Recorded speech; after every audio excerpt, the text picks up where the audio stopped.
Aku ditolak pria lumpuh kaya raya saat hendak dijodohkan oleh orang tua kami, ternyata ini alasannya. Halo Bunda, apa kabar Bunda semuanya? Sebelum masuk ke ceritanya, jangan lupa nyalakan subtitle dan subscribe terlebih dahulu ya. Hari itu, langit Jakarta terlihat begitu kelabu ketika aku, Dinda, dipanggil oleh ibuku ke ruang tamu rumah kami yang megah di kawasan Menteng. Aku baru saja selesai mandi, rambutku masih basah menempel di punggung, ketika suara ibu yang tegas itu memanggil namaku untuk kedua kalinya. Dinda, cepat turun, ada hal penting yang harus kami bicarakan. Dengan langkah berat, aku berjalan menuruni tangga marmer yang dingin. Setiap langkahku terasa seperti membawaku ke suatu titik balik dalam hidup yang tidak aku ketahui. Di ruang tamu, ayahku duduk tegak di sofa kulit Italia, wajahnya serius seperti biasanya ketika membicarakan urusan keluarga. Ibu duduk di sampingnya, tapi ekspresinya berbeda. Ada semacam kegembiraan tersembunyi di balik senyumannya yang terkontrol. Dinda, duduklah, kata ayah dengan suara beratnya. Tangannya menunjuk ke kursi di seberang mereka, seolah ini adalah sebuah pertemuan bisnis penting, bukan sekadar percakapan keluarga. Aku duduk dengan patuh, tangan berkeringat menggenggam ujung gaun rumahku yang sederhana. Pikiranku langsung melayang ke berbagai kemungkinan. Apakah aku melakukan kesalahan? Apakah ada masalah dengan kuliahku? Atau, jangan-jangan ini tentang rencana mereka untuk menikahkanku? Dinda, kami sudah memikirkan masa depanmu dengan sangat matang. Ibu mulai bicara, suaranya lembut tapi penuh kepastian. Matanya berbinar-binar antusias. Kami sudah menemukan calon yang sempurna untukmu. Jantungku berhenti berdetak sesaat. Ternyata benar dugaan terburukku. Ayah dan ibu sudah berbicara dengan keluarga Bapak Haris, lanjut ayahku sambil menyilangkan tangannya di dada. Kami setuju untuk menjodohkanmu dengan putranya, Fahmi Haris. Nama itu terdengar asing di telingaku. Aku mencoba mengingat-ingat apakah pernah mendengar tentang keluarganya dalam lingkaran sosial kami. Ibu, aku belum siap untuk menikah, protesku lemah, suaraku hampir seperti bisikan. Ia pengusaha properti yang sangat sukses, Dinda, sambung ayahku, mengabaikan keberatanku sepenuhnya. Perusahaannya mengelola beberapa proyek besar di Jakarta dan Surabaya. Keluarganya sangat dihormati di kalangan bisnis. Tapi kemudian ibu menambahkan sesuatu yang membuatku tersentak. Hanya saja, Fahmi mengalami kecelakaan beberapa tahun lalu. Sekarang ia menggunakan kursi roda. Udara di ruangan itu tiba-tiba terasa lebih padat. Aku melihat wajah orang tuaku bergantian, mencoba memahami apa yang sebenarnya terjadi di sini.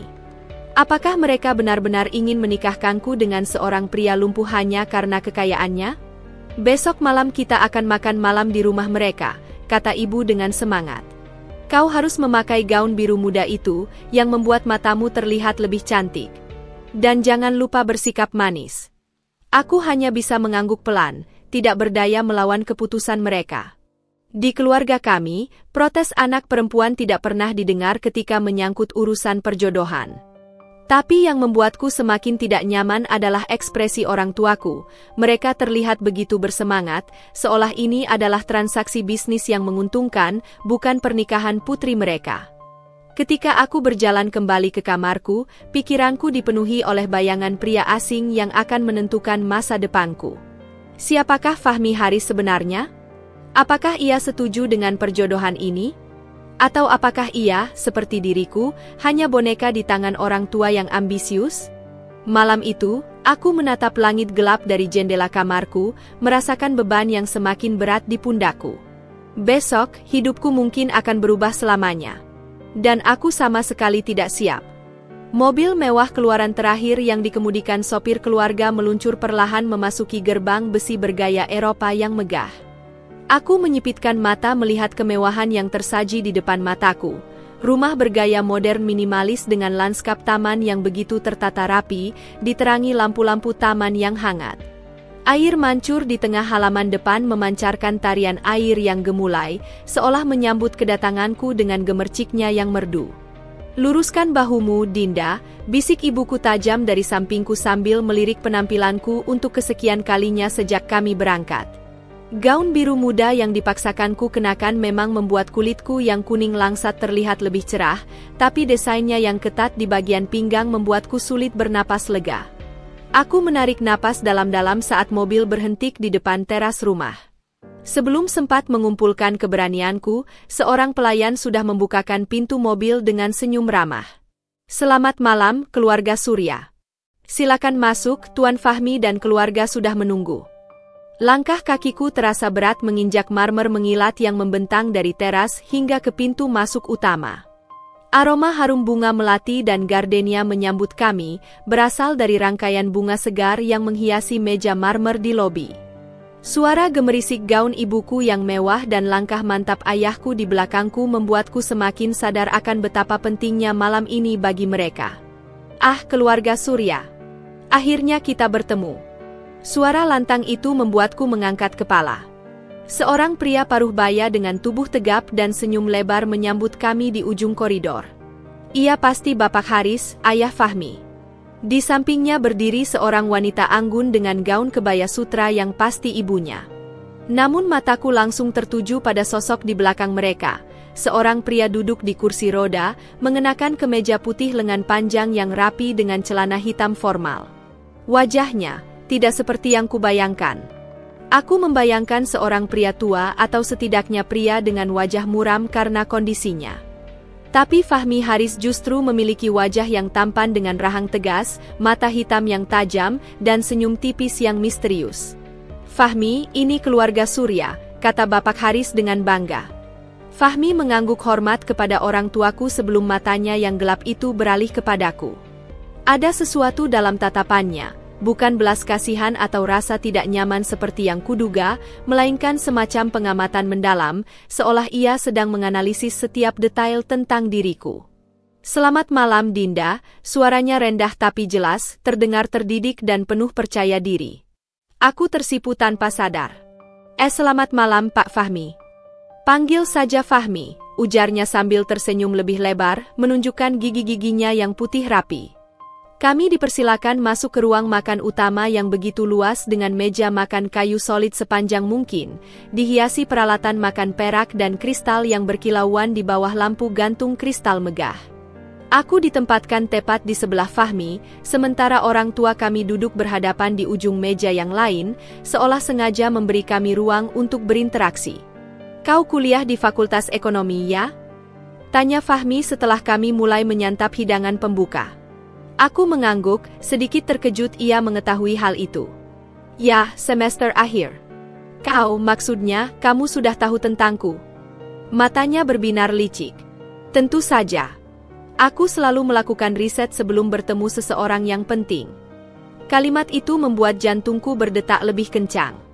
Apakah aku penting baginya? Atau ini hanya formalitas belaka?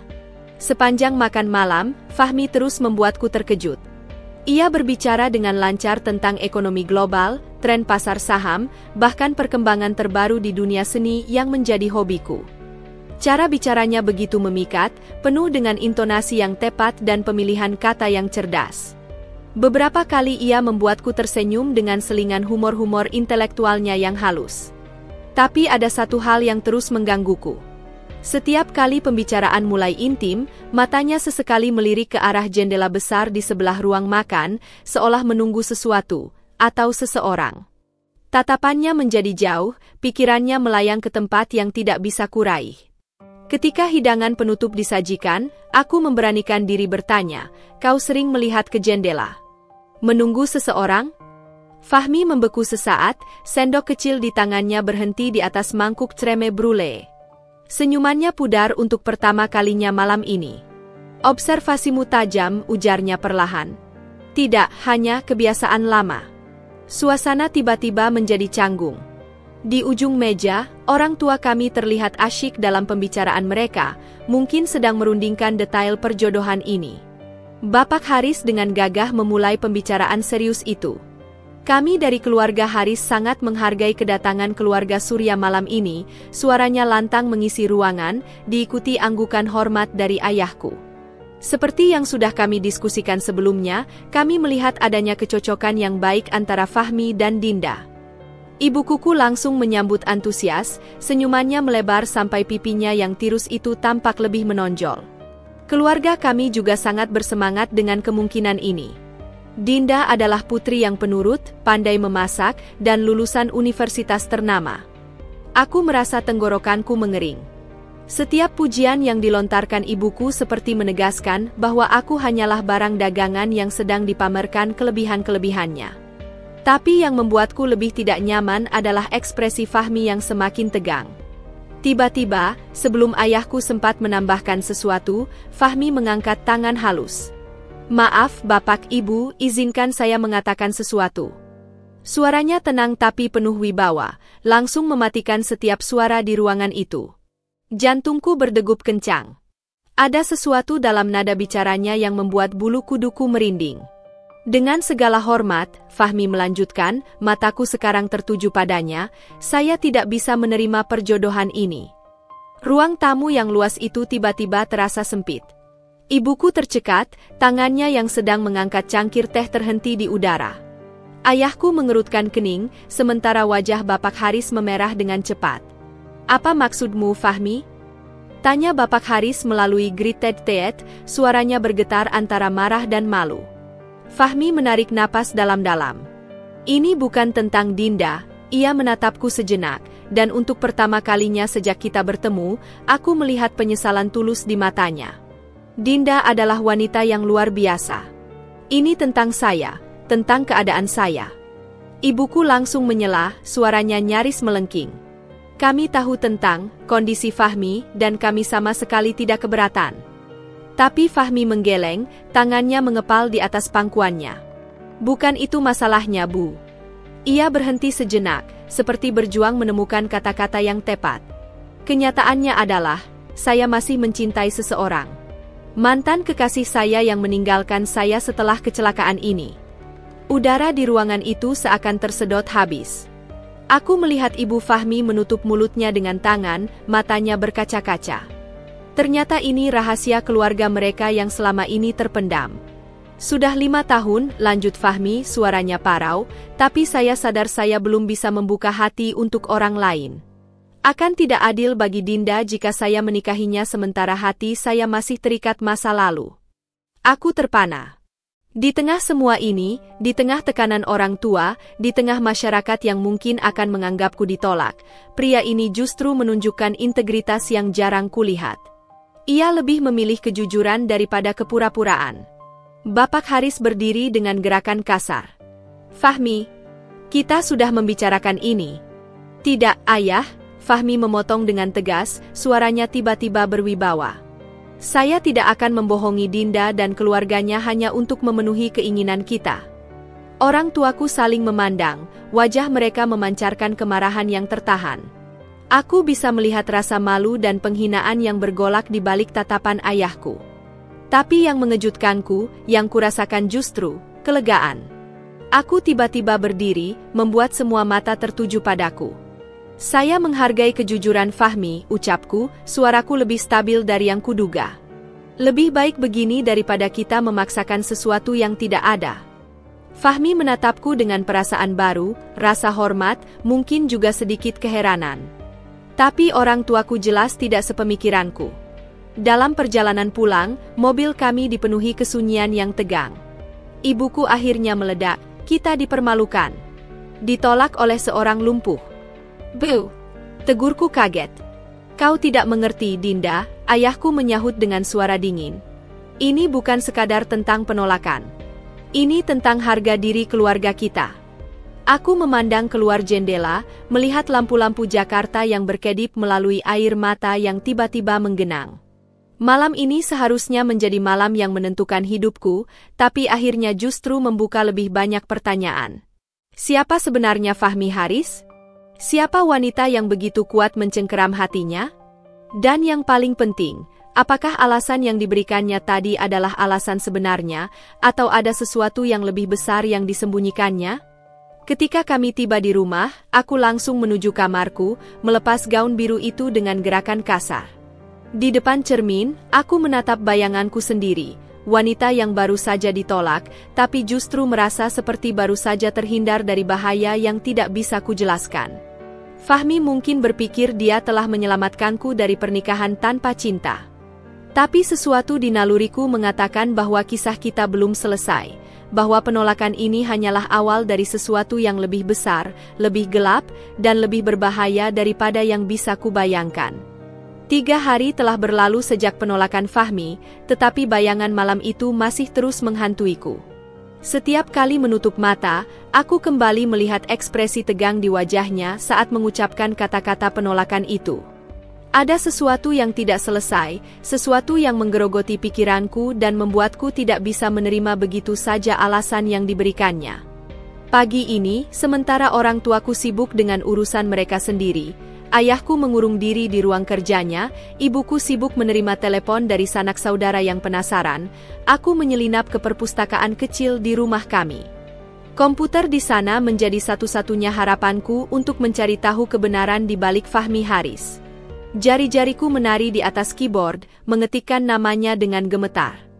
Hasil pencarian pertama yang muncul adalah artikel-artikel bisnis. Fahmi Haris, Direktur Utama Haris Property Group, peraih penghargaan yang Entrepreneur of the Year 2019. Tapi yang kucari bukan itu. Aku menambahkan kata kunci kecelakaan dan kursi roda. Layar komputer langsung menampilkan artikel dari 5 tahun lalu. Pengusaha muda tergolek di RS usai kecelakaan mengerikan di Tol Cipularang. Tangkapan layar yang kabur menunjukkan foto ambulans dan mobil yang hancur. Jantungku berdegup kencang saat mataku menelusuri setiap baris artikel itu. Fahmi Haris, 27 tahun, mengalami cedera tulang belakang serius yang mengakibatkan kelumpuhan di bagian bawah tubuhnya. Menurut saksi, mobil Porsche yang dikemudikannya menabrak pembatas jalan saat menghindari truk yang melaju ugal-ugalan. Aku menggulir ke bawah, dan di bagian komentar, ada satu kalimat yang membuat nafasku tersendat. Kasihan, pacarnya yang cantik itu pasti kabur sekarang. Siapa yang mau sama orang lumpuh? Pacarnya. Jadi memang benar ada seseorang. Aku segera melanjutkan pencarian, mencoba menemukan petunjuk tentang mantan kekasihnya. Tapi sepertinya keluarga Haris sangat menjaga privasi. Tidak ada satupun foto atau nama yang muncul. Tanpa pikir panjang, aku mengambil keputusan nekat. Esoknya, ketika orang tuaku pergi ke acara keluarga, aku pergi ke rumah Fahmi dengan alasan mengembalikan buku yang tertinggal di mobil kami malam itu, padahal itu hanya alasan yang kubuat-buat. Pelayan yang membukakan pintu terlihat ragu, tapi ketika kusebutkan namaku, ia mempersilakan aku masuk. Tuan Fahmi ada di perpustakaannya, ujarnya sambil menunjuk ke arah koridor panjang. Aku berjalan pelan, menyerap setiap detail rumah megah itu. Berbeda dengan kesan mewah di area tamu, koridor ini justru dipenuhi foto-foto keluarga yang sederhana. Ada satu foto yang membuatku berhenti. Fahmi muda, masih bisa berdiri, dengan senyum lebar memeluk seorang wanita berambut panjang di depan menara Eiffel. Wajah wanita itu sengaja dikaburkan dalam foto, tapi aku bisa melihat betapa bahagianya Fahmi saat itu. Ketika aku sampai di depan pintu perpustakaan yang terbuka sebagian, aku mendengar suara Fahmi sedang berbicara dengan seseorang. Sudah kubilang, aku tidak bisa menerimanya. Suaranya tegang, sangat berbeda dari nada tenang yang biasa ia gunakan. Tapi ini untuk kebaikanmu, Fahmi, jawab suara wanita yang tidak asing, sangat mirip dengan suara ibunya. Aku tidak sengaja menggeser vas kecil di meja dekat pintu. Bunyi kling itu langsung memutuskan percakapan mereka. Siapa di sana? Fahmi bertanya tajam. Dengan malu-malu, aku muncul di balik pintu. Maaf, aku tidak bermaksud menguping. Wajah Fahmi berubah drastis dari marah menjadi terkejut kemudian akhirnya netral. Dinda, apa yang kau lakukan di sini? Aku mengangkat buku fiksi yang sengaja kubawa sebagai alasan. Maksudnya, kamu meninggalkan ini di mobil kami waktu itu. Ia mengerutkan kening, jelas tahu itu bohong. Tapi sebelum sempat mengatakan apa-apa, ibunya sudah menyahut, "Ah, Dinda, aku ada urusan dulu. Fahmi, jangan lupa janji dokter jam 3. Setelah ibunya pergi, suasana antara kami menjadi canggung. Fahmi memandangku dengan tatapan yang sulit kubaca. Kau datang kemari untuk buku? Tanyanya skeptis. Aku menarik napas dalam-dalam. Aku datang karena aku perlu tahu kebenaran. Kebenaran tentang apa? Tentang mengapa kamu benar-benar menolakku. Aku memberanikan diri melangkah lebih dekat. Aku menemukan artikel tentang kecelakaanmu. Tentang pacarmu yang meninggalkanmu. Wajah Fahmi berubah pucat.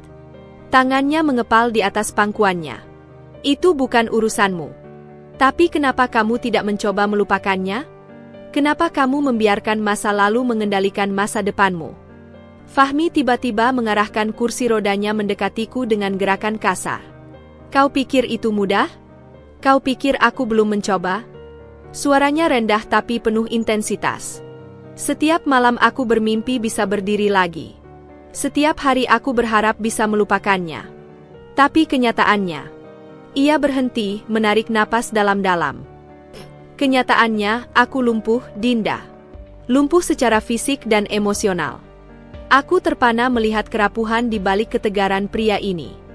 Tanpa berpikir panjang, aku berjongkok di samping kursi rodanya sehingga mataku sejajar dengan matanya. Tapi kamu tidak harus melalui ini sendirian. Fahmi menatapku lama, seolah mencoba memahami maksudku. Tiba-tiba, dari balik bajunya, sebuah foto kecil jatuh ke lantai. Aku memungutnya, itu foto yang sama seperti di koridor, tapi versi aslinya tanpa pengaburan wajah. Wanita di foto itu cantik luar biasa. Rambut hitam panjang, mata besar, dan senyum yang memancarkan kepercayaan diri. Tapi yang membuatku terkejut adalah betapa miripnya wajahnya denganku. Hanya saja versi yang lebih glamor, lebih dewasa. Fahmi cepat merebut foto itu dariku. Ini bukan. Kami mirip, bisikku pelan, tiba-tiba memahami sesuatu. Apakah itu alasan sebenarnya orang tuamu memilihku? Karena aku mirip mantanmu? Wajah Fahmi berubah merah. Tidak. Mereka tidak pernah. Ia menghela napas frustasi. Ya, mungkin itu salah satu alasannya. Tapi aku menolak karena aku tidak ingin kau menjadi penggantinya. Kau layak mendapatkan seseorang yang mencintaimu sepenuhnya, bukan seseorang yang masih terobsesi dengan hantu masa lalu. Aku berdiri perlahan, merasa dunia berputar di sekitarku. Tiba-tiba semuanya masuk akal. Ketertarikan awal orang tuaku, penolakan Fahmi, bahkan tatapannya yang kadang melayang seolah mencari sesuatu, atau seseorang yang tidak ada. Kau harus pergi sekarang, kata Fahmi tiba-tiba, suaranya kasar. Tapi saat aku berbalik untuk pergi, tangannya tiba-tiba menyentuh lenganku. Dinda, maafkan aku. Aku tidak menjawab. Aku terlalu terguncang oleh penemuan ini. Dalam perjalanan pulang, hanya satu pertanyaan yang terus berputar di kepalaku. Apakah perasaanku selama ini, ketertarikan, simpati, bahkan mungkin awal dari sesuatu yang lebih dalam terhadap Fahmi, benar-benar milikku, atau hanya hasil dari permainan emosi yang bahkan tidak aku pahami sepenuhnya? Dan yang lebih penting, apakah aku cukup kuat untuk menghadapi kebenaran-kebenaran lain yang mungkin akan kutemukan jika aku terus menggali lebih dalam?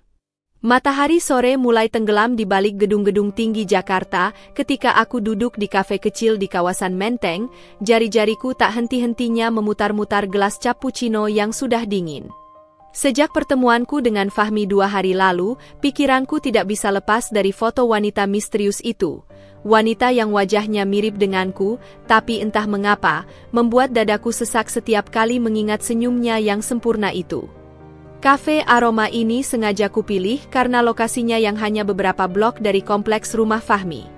Aku tidak tahu apa yang kucari di sini, mungkin semacam penegasan, atau mungkin hanya pelarian dari pertanyaan-pertanyaan yang terus menghantuiku. Permisi, apakah kursi ini kosong? Suara perempuan yang tiba-tiba muncul di sampingku membuatku terkejut. Aku mengangkat kepala dan melihat seorang wanita berparas cantik dengan rambut pendek sebahu yang diwarnai coklat keemasan. Ia mengenakan blazer hitam dan celana panjang linen yang sangat chic, membawa tas tangan merek mewah yang sama dengan yang sering kubaca di majalah fashion. Tidak, silakan, jawabku sambil menyibakkan tas kecilku dari kursi di seberang. Wanita itu duduk dengan elegan, meletakkan kopi dan smartphone terbaru di atas meja. Matanya yang tajam mengamati wajahku dengan intensitas yang membuatku sedikit tidak nyaman. Kau, Dinda Surya kan? Tanyanya tiba-tiba, membuatku tersedak seteguk kopi. Kamu kenal saya? Tanyaku waspada, otakku langsung berpikir apakah ini wartawan atau seseorang yang dikirim orang tuaku untuk mengawasiku. Bibir wanita itu merekah dalam senyum yang anehnya terasa familiar. Aku Laras, adik Fahmi. Jantungku langsung berdegup kencang. Tangan yang memegang gelas kopi mulai gemetar. Oh, aku tidak menyangka. Laras tertawa kecil, suaranya seperti dering bel yang halus. Fahmi bilang kamu cantik. Tapi dia tidak bilang kamu juga mudah gugup. Aku menarik napas dalam-dalam, mencoba menenangkan diri. Aku hanya terkejut. Fahmi tidak pernah menyebutkan tentangmu. Karena aku baru kembali dari London seminggu lalu, jelasnya sambil menyeruput kopinya. Dan kebetulan, aku juga sedang mencarimu. Mencariku? Laras mengeluarkan sebuah amplop coklat dari tasnya dan menggesernya melintasi meja ke arahku. Sebelum kamu bertanya lebih banyak, lebih baik kamu lihat sendiri. Dengan tangan gemetar, aku membuka amplop itu. Di dalamnya ada beberapa foto Fahmi muda, masih bisa berdiri, bersama wanita di foto yang kulihat sebelumnya. Tapi kali ini ada lebih banyak pose. Mereka di pantai, di restoran mewah, bahkan satu foto di depan gereja dengan pakaian yang sangat formal. Ini, pacarnya Fahmi? Tanyaku pelan. Laras mengangguk, matanya tiba-tiba lebih serius. Clarissa Tan. Mereka bertunangan sebulan sebelum kecelakaan itu terjadi. Aku menelan ludah. Tunangan? Bukan sekadar pacar. Apa yang terjadi setelah? Setelah Fahmi lumpuh? Laras menyelesaikan kalimatku dengan blak-blakan. Clarissa menghilang. Tidak pernah menjenguk Fahmi di rumah sakit, tidak ada telepon, tidak ada pesan. Hanya satu email dingin yang mengatakan dia tidak sanggup menghadapi kenyataan. Tanganku mengepal tanpa sadar. Itu kejam. Yang lebih kejam, lanjut Laras sambil menunjuk foto terakhir di tumpukan, adalah kenyataan bahwa Clarissa sekarang bekerja di perusahaan saingan Haris Group dan menurut sumberku, dia sedang merencanakan sesuatu yang besar. Aku memeriksa foto terakhir itu, gambar Clarissa dalam setelan bisnis ketat, berdiri di depan gedung perkantoran megah dengan logo perusahaan yang kukenal sebagai rival utama Haris Group. Tapi kenapa kamu memberitahu aku semua ini? Tanyaku bingung. Laras menatapku lama, lalu tiba-tiba mengeluarkan smartphone-nya dan memperlihatkan sebuah video singkat. Rekaman itu menunjukkan Fahmi di ruang kerjanya, sedang memandangi foto Clarissa dengan tatapan yang membuat dadaku sesak, campuran antara kerinduan, kemarahan, dan cinta yang tak pernah benar-benar padam. Karena selama 5 tahun ini, kamu adalah satu-satunya wanita yang berhasil membuat kakakku melirik lagi, kata Laras pelan. Dan aku tidak mau dia kehilangan kesempatan hanya karena masih terikat dengan hantu masa lalu. Aku mengembalikan foto-foto itu dengan tangan gemetar. Aku tidak yakin bisa membantu. Fahmi jelas masih mencintainya. Atau dia hanya terjebak dalam kenangan? Laras menyanggah. Clarissa yang dia ingat sudah tidak ada lagi, Dinda. Wanita itu sudah berubah menjadi musuh yang siap menghancurkannya. Percakapan kami terhenti ketika telepon Laras berdering. Setelah melihat layar, wajahnya berubah pucat. Aku harus pergi. Tapi pikirkan baik-baik apa yang ku bilang. Sebelum pergi, dia menaruh kartu nama di atas meja. Kalau kamu mau tahu lebih banyak tentang Clarissa atau tentang masa lalu Fahmi, hubungi aku. Aku duduk terdiam lama setelah kepergian Laras, mencerna semua informasi yang barusan ku terima. Fahmi bukan hanya patah hati, dia dikhianati oleh wanita yang paling dicintainya di saat paling rentan dalam hidupnya. Dan sekarang wanita itu kembali, dengan niat yang mungkin lebih jahat dari sekadar meninggalkannya. Angin sore tiba-tiba bertiup kencang, menerbangkan rambutku. Di kejauhan, awan gelap mulai berkumpul, pertanda badai akan segera datang. Aku tidak tahu apakah aku harus terjebak dalam pusaran kisah cinta dan dendam ini. Tapi satu hal yang aku tahu, gambaran Fahmi yang memandangi foto Clarissa itu tidak akan mudah kulupakan.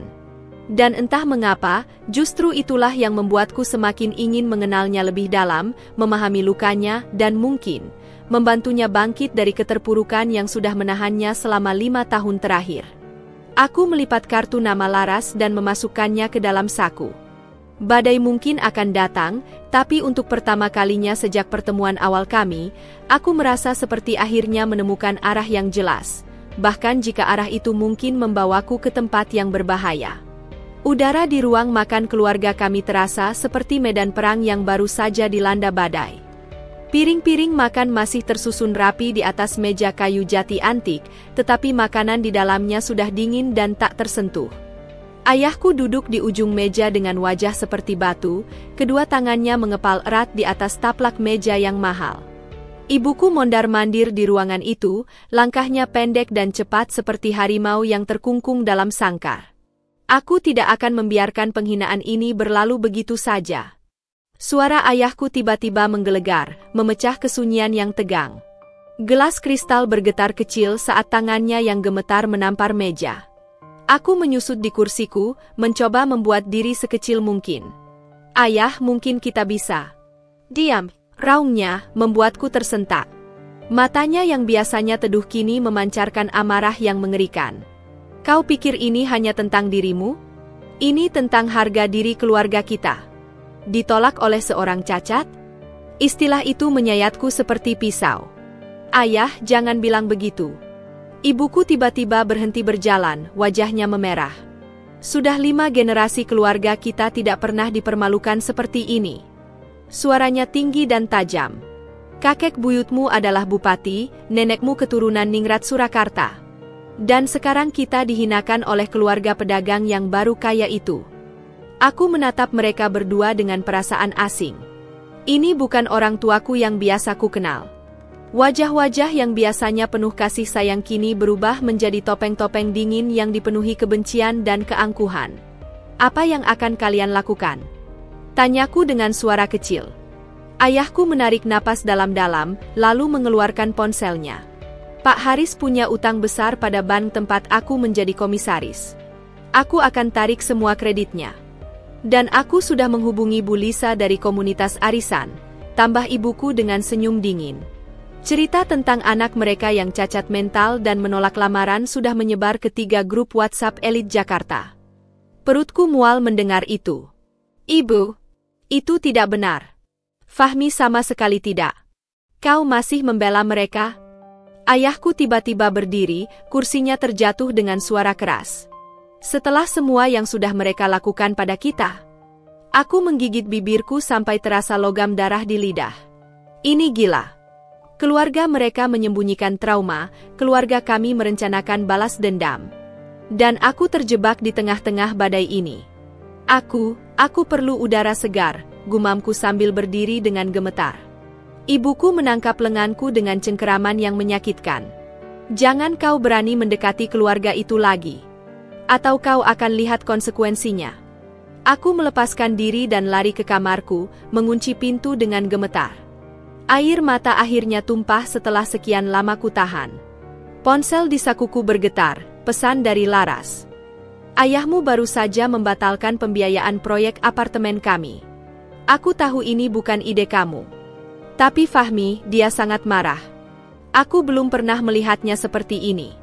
Diikuti foto Fahmi di ruang kerjanya, wajahnya yang biasanya tenang kini merah padam, tangannya mengepal di atas meja. Matanya, oh Tuhan, matanya, penuh dengan amarah yang sama seperti ayahku tadi. Aku menatap layar dengan perasaan hancur. Dalam semalam, dendam kedua keluarga telah menyulut api yang mungkin tidak bisa lagi dipadamkan. Dan entah bagaimana, aku tahu ini baru permulaan. Pesan baru masuk, kali ini dari nomor tak dikenal. Kalian akan menyesal mempermainkan keluarga Haris. Aku menjatuhkan ponsel seolah-olah itu benda panas. Siapa yang mengirim ini? Fahmi? Bapak Haris? Atau Clarissa? Di luar jendelaku, langit Jakarta tiba-tiba gelap oleh awan mendung. Angin mulai menderu-deru, menggoyangkan pepohonan di halaman rumah, seperti peringatan akan badai yang akan datang. Badai yang mungkin telah kubicarakan tanpa menyadari konsekuensinya. Dan yang paling menakutkan, aku tidak tahu lagi siapa yang sebenarnya menjadi musuh di tengah kekacauan ini. Yang aku tahu, aku terjebak di tengah pertempuran dua keluarga yang sama-sama keras kepala, sama-sama terluka, dan sama-sama siap menghancurkan satu sama lain. Termasuk menghancurkan setiap kemungkinan hubungan antara aku dan Fahmi sebelum sempat benar-benar dimulai. Hujan deras menghantam jendela kamarku seperti irama drum yang tak beraturan, mencerminkan kekacauan dalam pikiranku. Sudah 3 hari sejak pesan ancaman misterius itu masuk, dan ketegangan antara kedua keluarga semakin memanas. Ayahku pulang larut malam dengan wajah muram, sementara ibuku sibuk menerima telepon dari para sekutu sosial mereka. Aku terjebak dalam rumah megah ini seperti tahanan, dijaga ketat oleh para pembantu yang diperintahkan orang tuaku untuk mengawasiku. Tapi malam ini, aku harus bertemu Fahmi. Ponselku bergetar di bawah bantal, pesan dari Laras, pukul 23, taman di belakang rumahmu. Dia akan menunggumu. Jantungku berdegup kencang. Bagaimana Fahmi bisa masuk ke area kompleks yang dijaga ketat ini? Tapi yang lebih penting, apakah aku berani melanggar larangan orang tuaku? Ketika jarum jam menunjukkan pukul 10:45, aku mengambil keputusan. Dengan gerakan hati-hati, aku mengenakan jaket hitam dan membuka jendela kamar mandiku yang menghadap ke taman belakang. Tangga darurat besi yang biasanya digunakan petugas kebun menjadi jalur pelarianku. Hujan sudah berubah menjadi gerimis ketika kakiku menyentuh tanah basah. Aku menyusuri pepohonan besar yang memberikan perlindungan dari kamera keamanan, setiap langkahku ditemani suara katak-katak dan desiran daun yang basah. Dan kemudian aku melihatnya. Fahmi duduk di kursi rodanya di bawah gazebo kecil, diterangi cahaya bulan yang sesekali muncul dari balik awan. Dia tidak sendirian. Seorang pria tinggi berdiri di sampingnya, jelas seorang pengawal. Dinda, suaranya rendah tapi jelas terdengar di keheningan malam. Aku berhenti beberapa meter darinya, tiba-tiba ragu. Kamu seharusnya tidak berada di sini. Fahmi memberi isyarat pada pengawalnya yang kemudian menjauh. Aku harus datang. Banyak hal yang perlu dijelaskan. Dengan hati-hati aku mendekat, duduk di bangku kayu di hadapannya. Dalam cahaya remang-remang, wajahnya terlihat lebih tirus dari terakhir kali kita bertemu. Ada bayangan gelap di bawah matanya yang biasanya begitu jernih. Aku tidak mengira ayahmu akan bertindak sejauh itu, mulainya, tangannya memegang erat roda kursinya. Pembatalan kredit itu mengancam proyek penting kami. Aku menunduk. Aku tidak tahu itu akan terjadi. Aku bahkan mencoba menghentikan mereka. Pesan ancaman itu, Fahmi menghela napas, itu bukan dariku. Kepalaku langsung terangkat. Lalu siapa? Clarissa. Satu nama itu seperti petir di tengah malam. Aku bisa merasakan udara di sekitarnya berubah ketika Fahmi mengucapkan nama itu. Dia kembali, Dinda. Dan dia tidak sendirian. Tangannya mengepal. Diajaknya beberapa investor asing yang ingin mengambil alih perusahaan kami. Hujan mulai deras lagi, menciptakan tirai air di sekitar gazebo kecil kami. Aku menggigil, tapi bukan karena dingin. Kenapa sekarang? Setelah 5 tahun? Fahmi memandangku lama, dan untuk pertama kalinya, aku melihat kerentanan yang begitu dalam di matanya. Karena untuk pertama kalinya sejak kecelakaan itu, aku mulai menunjukkan tanda-tanda akan bangkit lagi. Dan Clarissa tidak bisa menerima itu. Suara mobil yang lewat di kejauhan membuat kami berdua tegang. Pengawal Fahmi segera mendekat, waspada. Aku harus pergi, bisik Fahmi. Tapi sebelum itu, dia mengeluarkan amplop kecil dari saku jaketnya. Baca ini ketika kamu sendirian. Aku menerima amplop itu dengan tangan gemetar. Apa isinya? Kebenaran, jawabnya singkat. Tentang apa yang sebenarnya terjadi 5 tahun lalu. Tentang mengapa Clarissa benar-benar meninggalkanku. Pengawalnya tiba-tiba bersikap waspada. Pak, ada yang mendekat. Fahmi segera memegang tanganku dengan erat. Jangan percaya pada siapapun, Dinda. Bukan pada keluargaku, bukan juga pada keluargamu. Dan dia berhenti ragu. Jangan coba mendekatiku lagi. Ini terlalu berbahaya. Sebelum sempat ku jawab, pengawalnya sudah mendorong kursi rodanya dengan cepat menuju mobil hitam yang tiba-tiba muncul di ujung taman. Aku berdiri terpaku, menyaksikan mereka menghilang dalam kegelapan. Amplop itu terasa seperti bara api di tanganku. Ketika aku kembali ke kamarku, tubuhku basah kuyup dan gemetar. Dengan hati-hati aku membuka amplop itu. Di dalamnya ada foto-foto kecelakaan Fahmi yang lebih detail, laporan polisi, dan satu surat dari Clarissa yang bertanggal sehari setelah kecelakaan. Surat itu hanya berisi satu kalimat. Maafkan aku, tapi mereka mengancam akan membunuhmu jika aku tidak pergi. Dunia sekelilingku tiba-tiba berputar. Selama ini kami semua salah paham. Clarissa tidak meninggalkan Fahmi karena dia lumpuh.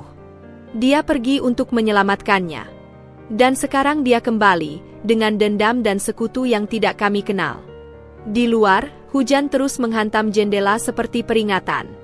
Pertemuan rahasia ini mungkin telah membukakan pintu kebenaran, tapi juga membawaku lebih dalam ke dalam labirin bahaya yang tidak sepenuhnya ku mengerti. Satu hal yang pasti, perang antara keluarga kami bukan lagi sekadar masalah gengsi atau harga diri. Ada sesuatu yang jauh lebih gelap yang sedang bermain di balik layar. Dan entah bagaimana, aku dan Fahmi telah menjadi pion-pion dalam permainan yang tidak kami pahami. Pagi itu, sinar matahari yang menusuk dari balik tirai jendela kamarku tidak mampu menghangatkan dingin yang merayap di tulang-tulangku. Semalaman aku tidak bisa memejamkan mata, memikirkan dokumen-dokumen yang diberikan Fahmi dan kalimat terakhir dalam surat Clarissa yang terus berputar di kepalaku seperti mantra kutukan. Ponselku berdering tiba-tiba, panggilan dari Siska, teman sekelasku di kampus. Dinda, kamu baik-baik saja? Suaranya terdengar cemas. Aku kenapa? Jawabku sambil duduk tegak di tempat tidur. Kamu belum lihat grup angkatan kita? Jari-jariku segera membuka aplikasi pesan. Ratusan notifikasi langsung membanjiri layar. Dan di tengah keributan itu, satu foto menonjol seperti pukulan di solar plexus. Foto aku dan Fahmi di gazebo malam tadi, diambil dari sudut yang membuat kami terlihat sangat intim. Dinda Surya nekat menjual diri ke keluarga Haris setelah ditolak. Katanya dijodohin, ternyata cari perhatian. Keluarga Surya desperate banget sampai anak perempuannya dikasih gratis ke orang lumpuh. Setiap pesan seperti pisau yang menikam. Tanganku gemetar semakin parah saat melihat foto itu menyebar ke grup-grup lain, grup alumni SMA, grup komunitas sosial ibuku, bahkan sampai ke forum publik. Siapa yang? Suaraku tercekat. Gue gak tahu, Din. Tapi foto ini udah viral sejak subuh, bisik Siska. Awas, kayaknya ada yang sengaja ngerusak reputasi lo. Baru saja aku menutup telepon, pintu kamarku dibanting terbuka. Ibuku berdiri di ambang pintu, wajahnya pucat membawa tablet di tangannya. Apa yang kau lakukan? Teriaknya, suaranya nyaris tidak ku kenal. Aku tidak. Diam. Tablet itu terbang ke arahku, nyaris menghantam kepalaku. Di layarnya, sebuah blog sosialita memuat foto kami dengan judul Skandal Dinda Surya, menjual diri untuk gengsi. Aku mencoba menjelaskan, tapi ibuku sudah tidak mendengar. Keluarga kita jadi bahan tertawaan seluruh Jakarta. Ayahmu bisa kehilangan posisi di ban karena ini. Dari bawah, suara ayahku menggelegar memanggil namaku. Dengan langkah berat, aku menuruni tangga, setiap langkah terasa seperti menuju tiang gantungan. Ayahku berdiri di ruang tamu dikelilingi beberapa orang yang tidak kukenal, rekan kerjanya, jelas dari pakaian formal mereka. Wajahnya seperti topeng marmer yang dingin. Keluar dari rumah ini, bisiknya dengan suara yang lebih menakutkan daripada teriakan. Ayah, aku bisa jelaskan. Kau bukan lagi anakku. Raungnya tiba-tiba, membuat semua orang terkejut. Pergi sekarang sebelum kusuruh pengawal mengusirmu. Ibuku menangis histeris di tangga. Kami sudah memberimu segalanya. Dan begini caramu membalasnya? Mempermalukan keluarga di depan umum. Aku berdiri terpaku, air mata mengalir deras tapi tidak kuberikan suara. Tidak ada gunanya melawan badai kemarahan mereka sekarang. Dengan langkah goyah, aku kembali ke kamar, melemparkan beberapa barang ke dalam tas kecil, dan keluar melalui pintu belakang. Hujan gerimis mulai turun lagi ketika aku berdiri di luar pagar rumah mewah yang selama ini menjadi istanaku. Ponselku berdering laras. Dinda, aku baru lihat fotonya. Itu bukan dari kami.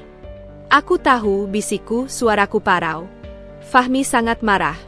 Dia sedang melacak sumbernya. Tapi, Laras terdiam sebentar. Dinda, ada satu hal yang mengkhawatirkanku. Sudah ada 3 kali percobaan peretasan ke server kami minggu ini. Dan gaya penyebaran fotomu ini, persis seperti modus operandi Clarissa dulu. Kaki-kakiku terasa lemas. Aku bersandar di tembok taman yang dingin. Apa maksudmu? Clarissa punya kebiasaan merusak reputasi orang sebelum menghancurkannya secara finansial. Dulu, sebelum meninggalkan Fahmi, dia menyebar rumor bahwa Fahmi mengidap penyakit kelamin menular. Angin dingin menerpa wajahku. Jadi ini bukan sekadar balas dendam terhadap keluargaku, ini adalah pola. Di mana kamu sekarang? Tanya Laras khawatir. Aku tidak tahu, bisikku, menyadari untuk pertama kalinya bahwa aku benar-benar tidak punya tempat untuk pergi. Tunggu di kafe di sudut jalan Menteng Raya. Aku akan menjemputmu dalam 30 menit. Ketika panggilan berakhir, aku meluncur ke pinggir jalan, berusaha menyembunyikan wajahku dari orang-orang yang lewat. Tapi di sudut mataku, aku melihat seorang wanita berdiri di seberang jalan, rambut hitam panjang, tubuh ramping, mengenakan kacamata hitam besar. Clarissa? Ketika aku berusaha memastikan, wanita itu sudah menghilang di balik kerumunan orang. Tapi satu hal yang pasti, perang ini baru saja memasuki babak baru. Dan aku, tanpa sengaja, telah menjadi pion utama dalam permainan Clarissa. Dengan langkah berat, aku berjalan menuju kafe yang ditunjuk Laras. Setiap langkah terasa seperti bergerak menuju pusat badai yang semakin besar.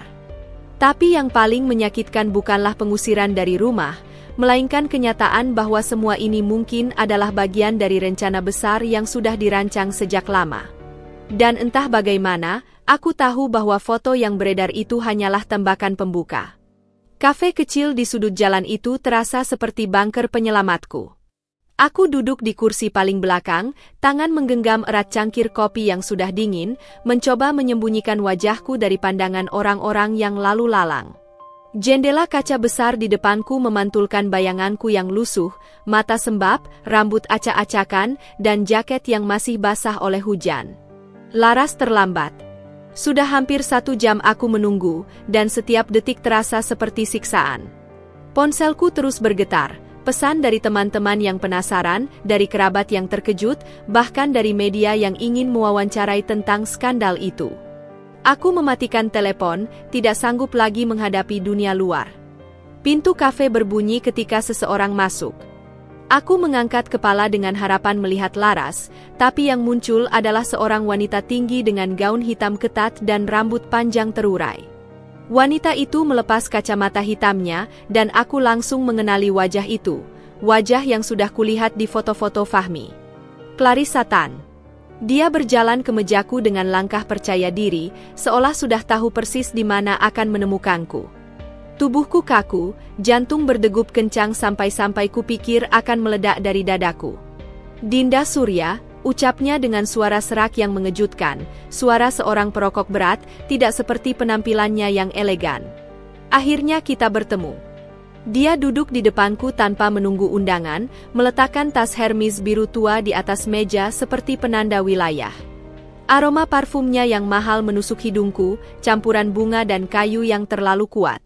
Aku tidak punya apa-apa untuk dibicarakan denganmu, kataku, berusaha membuat suaraku tetap stabil. Clarissa tersenyum, senyum yang tidak sampai ke matanya yang hitam dan dingin. Oh, kita punya banyak hal untuk dibicarakan. Terutama tentang Fahmi. Jarinya yang panjang dengan kuku merah menyentuh tepi cangkir kopiku. Kau tahu, aku terkejut melihat betapa miripnya kita. Rambutmu, bentuk wajahmu. Fahmi selalu punya tipe yang sama rupanya. Setiap katanya seperti sengatan listrik. Aku bukan penggantimu, desisku. Tentu saja bukan, dia menyeringai. Karena aku tidak pernah benar-benar pergi. Dia mengeluarkan sebuah amplop dari tasnya dan menggesernya melintasi meja. Di dalamnya ada foto-foto Fahmi di berbagai waktu, di kantor, di rumah, bahkan beberapa diambil dari jarak dekat saat dia tidur. Aku selalu mengawasinya. Selama 5 tahun ini, bisik Clarissa dengan bangga. Dan sekarang aku kembali untuk mengambil apa yang selalu menjadi milikku. Perutku mual. Kalau kau mencintainya, kenapa kau meninggalkannya setelah kecelakaan? Clarissa tiba-tiba mengubah ekspresinya, wajahnya yang cantik berkerut dalam kemarahan. Kau pikir itu pilihanku? Keluarga Haris yang memaksaku pergi. Mereka menyalahkanku atas kecelakaan itu.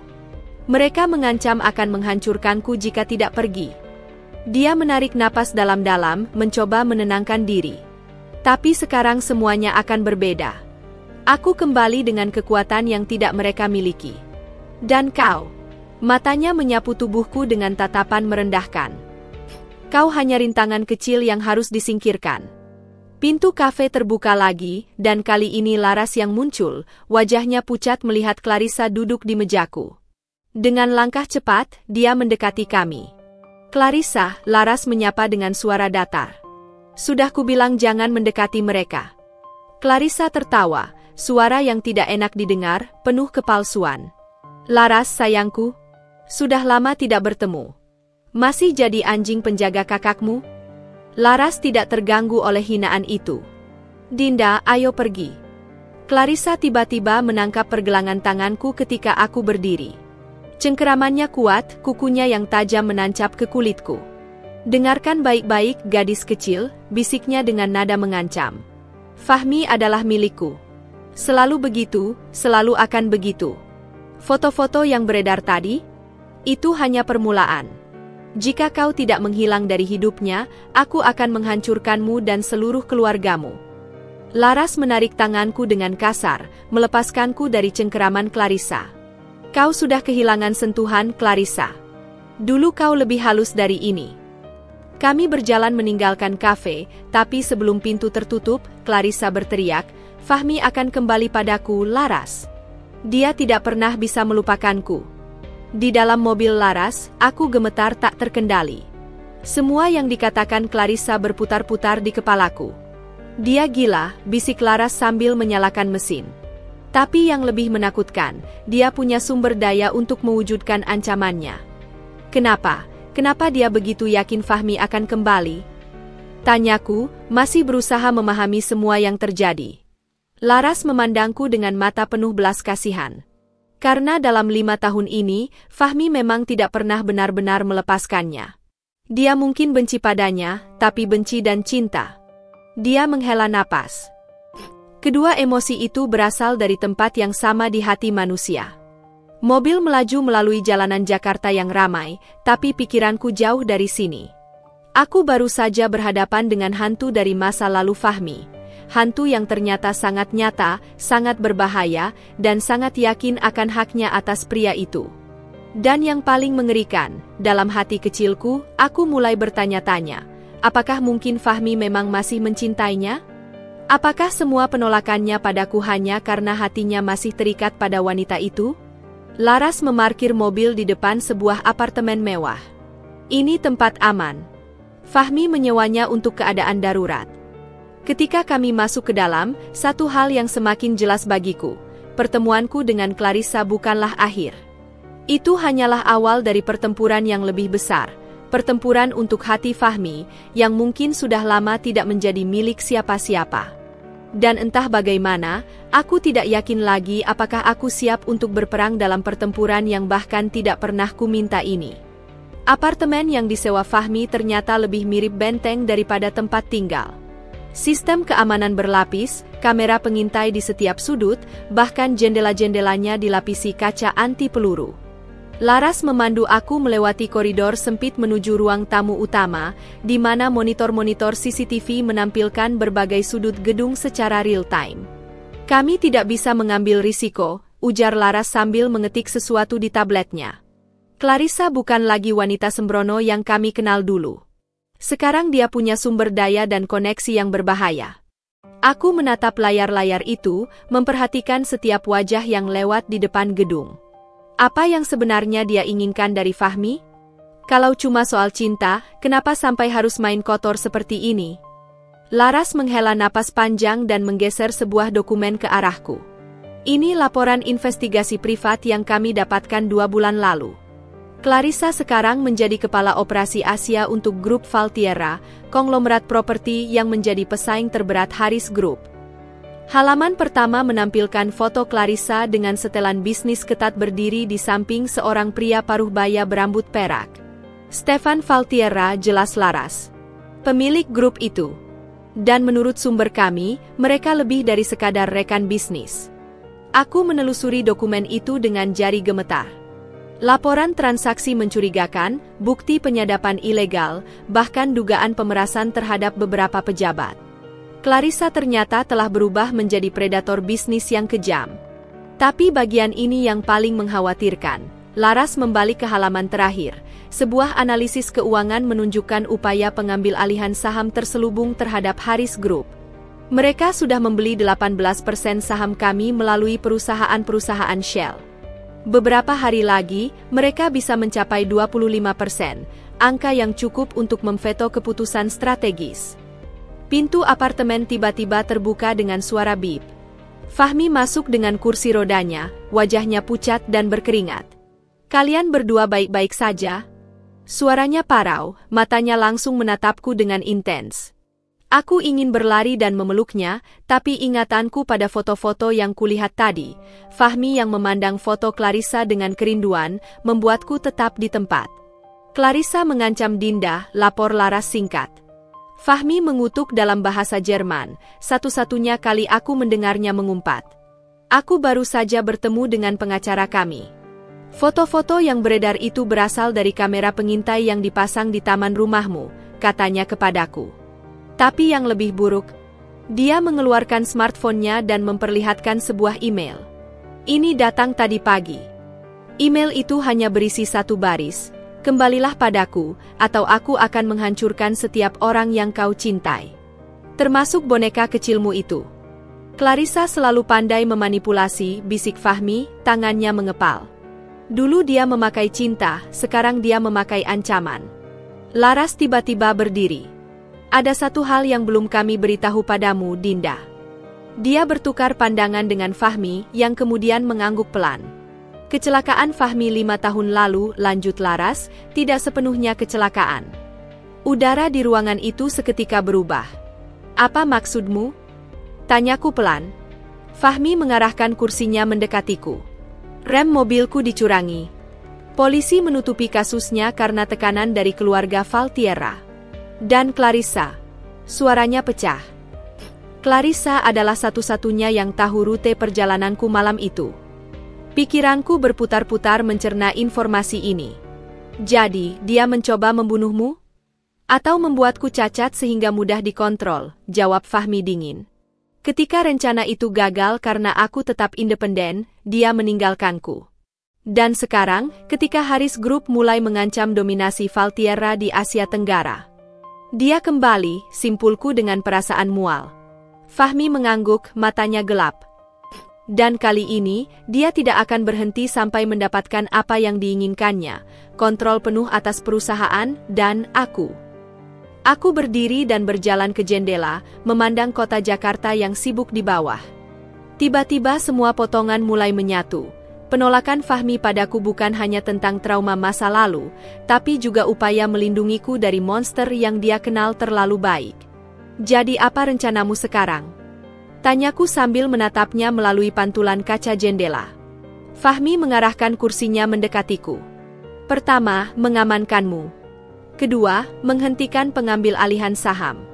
Dan ketiga," dia menarik napas dalam-dalam. "Ketiga, aku harus menghadapi Clarissa langsung. Untuk terakhir kalinya." Laras menggeleng. "Terlalu berisiko. Dia sekarang punya tim pengacara dan pengawal bersenjata. Kita harus main cerdas." Tiba-tiba, salah satu monitor CCTV berbunyi bip. Seorang wanita berambut panjang, tidak lain Clarissa, berdiri di lobi gedung, berbicara dengan resepsionis. "Dia menemukan kita," bisik Laras panik. Fahmi segera mengambil alih. "Laras, bawa Dinda ke ruang aman. Aku akan menghadapinya." "Tidak," protesku tanpa berpikir. "Aku tidak akan bersembunyi lagi." Clarissa di monitor sekarang menunjukkan sesuatu pada resepsionis, sebuah surat perintah penggeledahan? Atau mungkin surat dakwaan? Fahmi memandangku lama, lalu tiba-tiba meraih tanganku. "Kalau begitu kita hadapi ini bersama." Tapi janji padaku satu hal, apapun yang kau dengar, apapun yang terjadi, percayalah bahwa tidak ada satupun dari ini yang aku inginkan. Dengan detak jantung yang menggila, aku mengangguk. Di monitor, Clarissa sekarang memasuki lift, diiringi 2 pengawal besar. Dalam hitungan menit, dia akan berada di depan pintu. Perang terbuka antara masa lalu dan masa depan Fahmi akan segera dimulai. Dan entah bagaimana, aku telah terseret ke pusat badai ini, sebuah pertempuran yang bukan hanya tentang cinta dan dendam, tapi juga tentang kekuasaan, pengkhianatan, dan kebenaran yang selama 5 tahun terakhir sengaja dikubur. Dan yang paling menakutkan, aku tidak tahu lagi di pihak mana Fahmi sebenarnya berada. Apakah dia benar-benar ingin melawan Clarissa? Atau dalam hati kecilnya, masih ada bagian yang merindukan wanita yang pernah hampir membunuhnya itu? Lift berdengung perlahan menuju lantai apartemen kami, setiap detik terasa seperti siksaan. Aku berdiri di belakang Fahmi, tangan menggenggam erat sandaran kursi rodanya tanpa sadar. Laras dengan sigap mengaktifkan sistem penguncian tambahan dan menarik sebuah laci rahasia di balik lukisan dinding, di dalamnya tersimpan sebuah pistol kecil. Kalian tidak perlu sampai segitunya, bisikku, suaraku gemetar. Fahmi tidak menjawab. Matanya tertuju pada panel indikator lift yang terus naik. Laras, rekam semuanya, perintahnya singkat. Ding! Suara lift tiba-tiba berbunyi, membuat jantungku nyaris berhenti. Clarissa berdiri di balik pintu kaca, bibirnya melengkung dalam senyum kemenangan. 2 pengawal besar di belakangnya bersikap waspada, tangan mereka dekat dengan sesuatu yang menggelembung di balik jaket, senjata, pastinya. Pintu lift terbuka perlahan. Fahmi, sayang, sapa Clarissa dengan suara manis yang membuat bulu kuduku berdiri. Betapa baiknya kau menungguku. Dia melangkah keluar dengan gerakan penuh percaya diri, mata hitamnya yang tajam sesaat beralih ke arahku dengan tatapan yang membuatku merasa seperti serangga yang layak diinjak. Apa yang kau inginkan, Clarissa? Tanya Fahmi dengan suara datar. Clarissa berpura-pura terkejut. Begitu dinginnya menyambut tunanganmu sendiri. Dia mengeluarkan sebuah dokumen dari tas Chanel-nya. Aku datang untuk menawarkan solusi damai. Dia melemparkan dokumen itu ke pangkuan Fahmi. Aku melihat sekilas, sebuah perjanjian merger antara Haris Group dan Valtierra, dengan syarat Fahmi harus bergabung sebagai direktur operasi di bawah kendali langsung Clarissa. Kau gila, geram Laras. Clarissa mengabaikannya, fokus sepenuhnya pada Fahmi. Pikirkan baik-baik, sayang. Dengan sumber daya Valtierra, kita bisa membawa Haris Group ke level internasional. Dan matanya berbinar licik. Kita bisa bersama lagi. Seperti seharusnya. Fahmi membolak-balik dokumen itu dengan wajah tak terbaca. Dan Dinda? Clarissa tertawa, suara yang palsu dan penuh kepura-puraan. Oh, jangan khawatir tentang boneka kecilmu itu.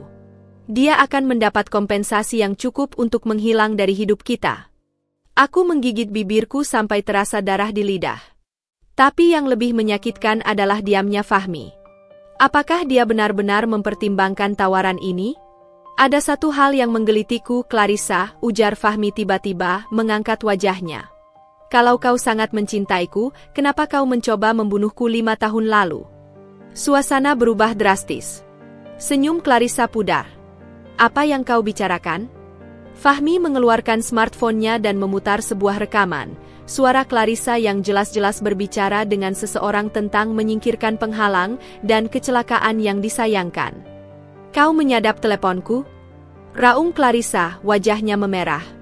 Tidak, jawab Fahmi dingin. Ini rekaman dari pengakuan mantan sopirmu bulan lalu. Dia bersedia menjadi saksi. Clarissa berdiri diam sejenak, lalu tiba-tiba tertawa. Kali ini tawa yang benar-benar gila. Bagus, Fahmi.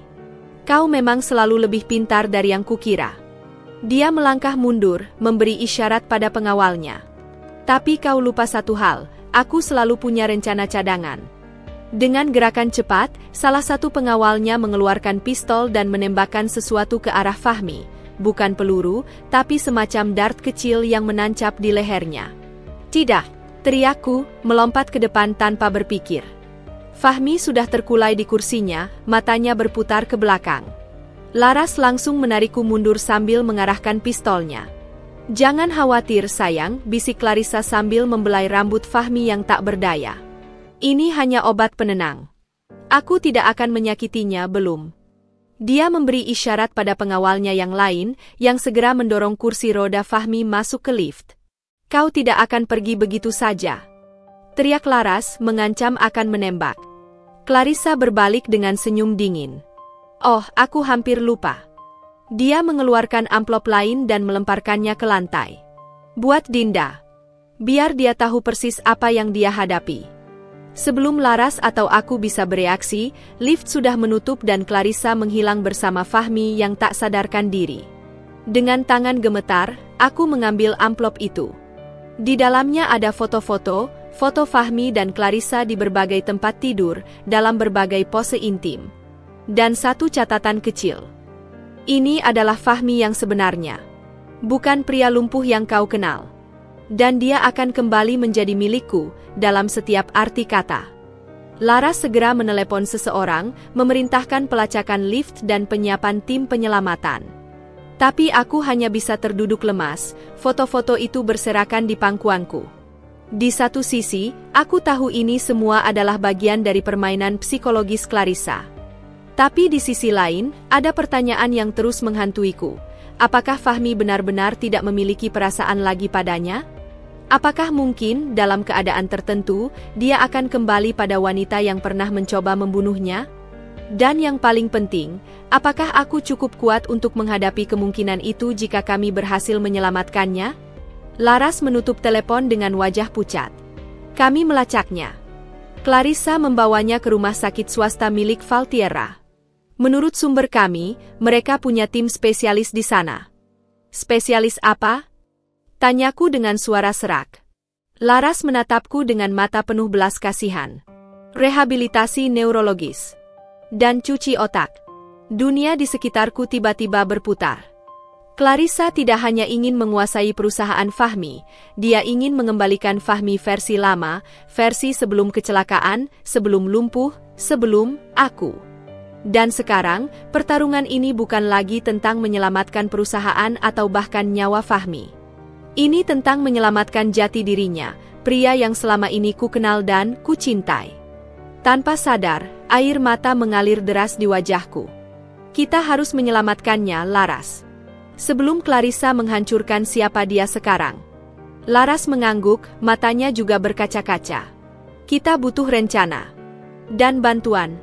Dia mengambil foto-foto mesum itu dan merobeknya menjadi potongan kecil. Jangan biarkan ini mengganggumu. Ini hanya senjata psikologisnya. Fahmi yang sekarang sudah berbeda. Tapi di antara serpihan foto itu, ada satu yang tidak sengaja terlewat. Gambar Fahmi menatap Clarissa dengan tatapan yang sama sekali tidak ku bisa baca. Apakah itu kebencian? Atau hasrat yang tak pernah benar-benar padam? Aku menyimpannya diam-diam di saku, menentukan satu hal. Apapun yang terjadi, aku harus tahu kebenarannya. Bahkan jika kebenaran itu akan menghancurkanku. Malam itu, apartemen yang sebelumnya terasa seperti benteng pertahanan berubah menjadi pusat komando operasi penyelamatan. Laras sibuk mengkoordinasi tim keamanan keluarga Haris melalui berbagai panggilan video, sementara aku duduk terpaku di depan laptop, mencoba menelusuri setiap petunjuk yang mungkin bisa membawa kami pada Fahmi. Layar komputer penuh dengan tab-tab berisi informasi tentang rumah sakit swasta milik grup Valtierra, sebuah fasilitas mewah di kawasan Pondok Indah yang secara resmi tercatat sebagai pusat rehabilitasi neurologi, tapi menurut beberapa forum underground, memiliki ruang-ruang bawah tanah untuk prosedur khusus. Kita punya masalah, Laras tiba-tiba berbicara, menutup panggilan teleponnya dengan wajah suram. Ayahku baru saja setuju untuk bernegosiasi dengan Valtierra. Mereka mengancam akan melukai Fahmi jika kami melaporkan penculikan ini ke polisi. Jantungku berdegup kencang. Tapi itu berarti mereka punya waktu 48 jam sebelum pertemuan itu, Laras menyelesaikan kalimatku. Dan menurut sumber kami di rumah sakit itu, Clarissa sudah memerintahkan tim dokternya untuk memulai prosedur besok pagi. Aku menutup mata, mencoba menenangkan pikiran yang berputar kencang. Apa sebenarnya prosedur itu? Laras menarik napas dalam-dalam sebelum duduk di sebelahku.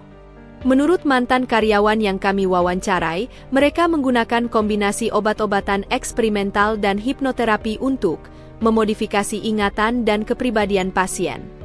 Dingin merayap di tulang belakangku. Jadi Clarissa ingin menghapus ingatan Fahmi tentang kecelakaan itu? Tentang kelumpuhannya? Aku berhenti, tidak sanggup melanjutkan. Tentang semua yang terjadi dalam 5 tahun terakhir, Laras menyelesaikan dengan suara hampa. Termasuk tentangmu. Malam semakin larut, tapi tidak ada dari kami yang bisa tidur. Di suatu titik, Laras tertidur di sofa karena kelelahan, sementara aku tetap terjaga, memandangi foto terakhir yang kusimpan, foto Fahmi dan Clarissa yang membuatku terus bertanya-tanya tentang perasaan sebenarnya Fahmi. Pukul 3 pagi, sesuatu di dokumen rumah sakit itu menarik perhatianku. Sebuah laporan kunjungan rutin setiap minggu oleh seorang dokter spesialis saraf bernama Dr. Andika Wibowo. Aku segera mencari namanya dan menemukan profil LinkedIn-nya. Tanpa berpikir panjang, aku mencatat alamat rumahnya di daerah Kebayoran Baru. Ketika fajar menyingsing, aku meninggalkan catatan untuk Laras dan menyelinap keluar dari apartemen. Taksi membawaku melintasi Jakarta yang masih sepi, sementara pikiranku dipenuhi oleh berbagai skenario mengerikan tentang apa yang mungkin sedang dialami Fahmi. Rumah Dokter Andika ternyata sebuah villa kecil yang rapi. Aku menekan bel berkali-kali sebelum akhirnya seorang pria paruh baya dengan rambut acak-acakan membuka pintu, matanya masih sembab oleh tidur. "Dokter Andika?" tanyaku. "Ya, tapi klinik saya buka jam 9. Aku butuh bantuanmu sekarang," potongku, suaraku gemetar. "Ini tentang Fahmi Haris." Mendengar nama itu, wajahnya berubah pucat. Dengan cepat ia menarikku masuk dan menutup pintu. "Kau siapa?" "Dinda Surya. Aku, teman dekat Fahmi." Dia memandangiku lama, lalu menghela napas berat. Aku duga ini akan terjadi. Clarissa terlalu jauh kali ini. Ruangan tamunya berantakan dengan berbagai jurnal medis dan alat-alat kesehatan. Dokter Andika mengajakku duduk sambil menuangkan 2 gelas kopi hitam pekat. "Aku bekerja di rumah sakit Valtierra selama 2 tahun, ia mulai bercerita tanpa diminta. Awalnya hanya menangani pasien-pasien stroke biasa. Tapi kemudian mereka memintaku bergabung dalam proyek khusus, mereka menyebutnya Proyek Phoenix, program pemulihan ingatan dan kepribadian untuk pasien trauma." Tangan di pangkuanku mengepal tanpa sadar. "Tapi itu bukan pemulihan, bukan?" Dia menggeleng pelan. "Itu adalah cuci otak tingkat tinggi. Kombinasi obat-obatan terlarang dan teknik sugesti untuk membentuk ulang kepribadian seseorang sesuai keinginan mereka." Aku merasa mau muntah. "Dan Fahmi?" "Clarissa sudah menyiapkan ini sejak lama," lanjut Dokter Andika. "Dia punya rekaman suara, video, bahkan aroma parfum yang dikaitkan dengan ingatan spesifik. Semua dirancang untuk membawa Fahmi kembali ke keadaan sebelum kecelakaan." "Kenapa kau berhenti bekerja di sana?" Dia menatap tangannya yang gemetar. "Karena aku melihat apa yang mereka lakukan pada seorang pasien lain. Setelah prosedur, dia bukan lagi dirinya sendiri. Hanya boneka yang mengangguk dan tersenyum sesuai perintah." Aku berdiri tiba-tiba, tidak tahan duduk lebih lama lagi. "Kau harus membantu kami menyelamatkan Fahmi." Dokter Andika mengangkat tangan. "Aku tidak bisa terlibat langsung. Mereka akan membunuhku." "Tapi..." Dia berjalan ke meja kerjanya dan mengeluarkan sebuah flash disk. "Semua protokol dan kelemahan sistem keamanan rumah sakit itu ada di sini. Dan satu hal lagi." Dia menulis sesuatu di secarik kertas. "Ini formula penawar untuk obat-obatan mereka. Jika kau bisa menyuntikannya ke Fahmi dalam waktu 24 jam pertama setelah prosedur, mungkin efeknya bisa dibalikkan." Aku menerima flash disk dan catatan itu seperti menerima nyawa Fahmi sendiri. "Terima kasih," bisikku, air mata menetes di pipi. Dokter Andika tidak menjawab. Matanya penuh penyesalan. Fahmi adalah orang baik. Dia tidak pantas diperlakukan seperti ini. "Tapi..." Dia berhenti ragu. "Tapi apa?" desakku. "Kau harus bersiap untuk segala kemungkinan." Jika prosedur sudah dimulai, mungkin yang kau temui nanti bukan lagi Fahmi yang kau kenal. Peringatan itu menggantung berat di udara ketika aku keluar dari rumahnya. Matahari pagi mulai bersinar, tapi hatiku gelap gulana. Dalam perjalanan kembali ke apartemen, ponselku berdering, Laras. Dinda, kau di mana? Kami menemukan lokasi pastinya. Dan ada kabar buruk, prosedur sudah dimulai. Dunia di sekitarku tiba-tiba berputar. Aku punya informasi penting. Aku sedang kembali sekarang. Ketika taksi melaju melewati jalanan Jakarta yang mulai ramai, aku memandangi flash disk di tanganku. Ini adalah senjata kami. Tapi satu pertanyaan terus menghantuiku. Jika kami berhasil menyelamatkan Fahmi, siapakah yang akan kami bawa pulang? Pria yang kukenal selama ini? Atau Fahmi versi lama, pria yang mungkin masih mencintai Clarissa? Dan yang paling menyakitkan, apakah aku siap kehilangan dia, meskipun tubuhnya berhasil kami selamatkan? Ketika aku kembali ke apartemen, suasana di dalam sudah berubah total. Laras tidak sendirian, beberapa orang berpakaian serba hitam sedang sibuk memeriksa senjata dan peralatan komunikasi di ruang tamu. Di tengah mereka, berdiri seorang pria tinggi tegap dengan wajah dingin yang langsung membuatku waspada. Dinda, ini Arga, perkenalkan Laras singkat. Dulu kapten pasukan khusus, sekarang kepala keamanan Haris Group. Pria itu mengangguk singkat padaku, matanya mengkalkulasi setiap gerakanku seperti sedang menilai kemampuan bertarungku. Kami sudah dapat lokasi pastinya. Fahmi di ruang isolasi basement lantai 3. Laras menarikku ke kamar tidur, menutup pintu rapat-rapat. Ayahku sudah setuju pertemuan dengan Valtierra besok siang. Artinya kita punya kurang dari 18 jam untuk menyelamatkan Fahmi sebelum mereka mulai mencuci otaknya. Aku mengeluarkan flash disk dari dokter. Andika, ini semua informasi yang kita butuhkan. Termasuk formula penawar. Laras segera memasukkan flash disk ke laptopnya. Layar penuh dengan diagram arsitektur rumah sakit, jadwal penjagaan, bahkan titik-titik buta kamera pengawas. Tapi yang paling mengerikan adalah dokumen berjudul Prosedur Phoenix dengan foto Fahmi di bagian atas. Aku tidak mengerti semua istilah medis ini, keluh Laras sambil men-scroll dokumen itu. Tapi sepertinya mereka menggunakan kombinasi obat penenang kuat dan terapi kejut untuk menghapus ingatan baru dan mengembalikan pola lama. Aku membaca beberapa baris yang bisa kupahami. Ini lebih buruk dari yang kuduga. Mereka tidak hanya ingin menghapus ingatannya tentang kecelakaan, mereka ingin menciptakan memori palsu bahwa Clarissa selalu bersamanya. Laras menutup laptop dengan keras. Kita harus bergerak sekarang. Tapi sebelum sempat kami merencanakan apapun, pintu kamar terbuka dengan kasar.